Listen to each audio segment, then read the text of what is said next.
Imagine कीजिए कि आप एक घर खरीदना चाहते हैं जिसके लिए आपको पैसों की जरूरत है। आप किसके पास जाएंगे? शायद आप बैंक के पास जाएंगे, पर अगर बैंक के पास ही पैसे नहीं हैं तो बैंक कहां पर जाएगा? या फिर जब आरबीआई ब्याज दरें घटाता है तो आपके लोन की ईएमआई कम क्यों हो जाती है? इन सभी सवालों का जवाब छिपा है केवल एक ही चीज में, वो है मौद्रिक नीति। और आज की इस वीडियो में हम मौद्रिक नीति के इन्हीं तमाम पहलुओं को समझने वाले हैं। तो चलिए वीडियो की करते हैं शुरुआत और सबसे पहले समझने की कोशिश करते हैं कि आखिर मौद्रिक नीति होती क्या है और एक आम इंसान यानी कि आपके और मेरे ऊपर इसका क्या प्रभाव होता है। मौद्रिक नीति वो नीति होती है जिसे किसी देश के सेंट्रल बैंक द्वारा बनाया जाता है। जैसे भारत में इस नीति को तैयार करने की जिम्मेदारी दी गई है हमारे सेंट्रल बैंक यानी कि रिजर्व बैंक ऑफ इंडिया यानी कि आरबीआई को। मौद्रिक नीति का प्राथमिक उद्देश्य अर्थव्यवस्था के भीतर पैसे की सप्लाई और ब्याज दरों को कंट्रोल करना होता है, जिससे अर्थव्यवस्था की ट्रेन को सही ट्रैक पर बनाए रखा जा सके। मनी सप्लाई का सीधा सा नियम है, जब इकोनॉमी में तेजी लानी हो यानी जीडीपी वृद्धि दर को बढ़ाना हो तो आरबीआई पैसे की सप्लाई बढ़ाता है और ब्याज दरें घटा देता है। लेकिन जीडीपी बढ़ाने या मनी सप्लाई बढ़ाने का एक नुकसान ये है कि इसकी वजह से महंगाई भी बढ़ जाती है और फिर महंगाई को कंट्रोल करने के लिए पैसे की सप्लाई को कम कर दिया जाता है और ब्याज दरें बढ़ा दी जाती हैं। रिजर्व बैंक ऑफ इंडिया इन्हीं दो चीजों यानी जीडीपी और महंगाई के बीच बैलेंस बनाने के लिए मौद्रिक नीति का इस्तेमाल करता है। अब यहाँ पर यह सवाल उठता है कि आखिर आरबीआई मौद्रिक नीति को लागू कैसे करता है। इसके लिए आरबीआई के पास कई सारे टूल्स मौजूद हैं, जिसमें शामिल हैं open market operation, repo rate, reverse repo rate, CRR, SLR आदि। इसको इस तरीके से भी समझा जा सकता है कि जैसे अगर कल को आपके घर का पंखा खराब हो जाता है तो आप एक्सपर्ट को यानी कि इलेक्ट्रिशियन को कॉल करेंगे। ठीक वैसे ही जब इकोनॉमी में कोई गड़बड़ी आती है तो एक्सपर्ट को बुलाया जाता है और वो एक्सपर्ट है आरबीआई, जिसके पास इकोनॉमी को ठीक करने के लिए एक टूल बॉक्स मौजूद है जिसका नाम है मौद्रिक नीति। और टूल बॉक्स में अलग अलग तरीके के टूल मौजूद हैं। आरबीआई इकोनॉमी की जरूरत के हिसाब से इन टूल्स का इस्तेमाल करता है। अब चलिए आरबीआई के इन्हीं टूल्स को एक एक करके आसान भाषा में समझते हैं। इस लिस्ट में सबसे पहले नंबर पर आता है रेपो रेट और रिवर्स रेपो रेट। सामान्य भाषा में कहा जाए तो रेपो रेट वो दर है जिस पर आरबीआई बैंकों को अल्पकालिक यानी कि शॉर्ट टर्म लोन देता है। लेकिन ये लोन प्राप्त करने के लिए बैंकों को अपनी गवर्नमेंट सिक्योरिटीज यानी कि सरकारी बॉन्ड गिरवी रखने पड़ते हैं।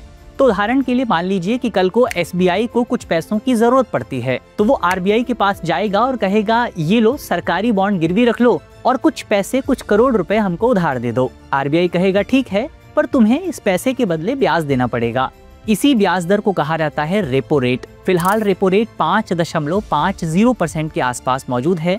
यानी अगर आरबीआई से कोई बैंक 100 करोड़ रुपए का उधार लेता है तो उसे वापस करते समय 5 करोड़ 50 लाख रुपए ब्याज के तौर पर देने पड़ेंगे। अब रेपो रेट सिर्फ बैंकों के लिए नहीं है बल्कि पूरी इकोनॉमी के लिए मायने रखता है।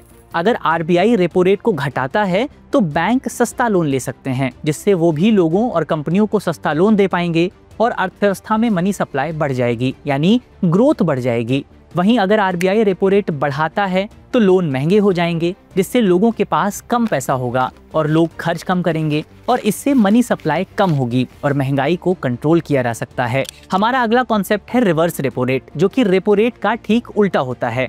जब बैंकों के पास ज्यादा पैसा होता है तो वो इस पैसे को आरबीआई के पास पार्क कर देते हैं, यानी कि थोड़े समय के लिए आरबीआई के पास रख दिया जाता है, जिसके बदले में आरबीआई बैंकों को ब्याज देता है। उसी ब्याज दर को रिवर्स रेपो रेट कहा जाता है। इसका भी इस्तेमाल रेपो रेट की तरह मनी सप्लाई को बढ़ाने या घटाने अर्थात जीडीपी को बढ़ाने या महंगाई को कम करने के लिए किया जाता है। अब इन्हीं से जुड़ा एक और शब्द है जिसे कहा जाता है बैंक रेट।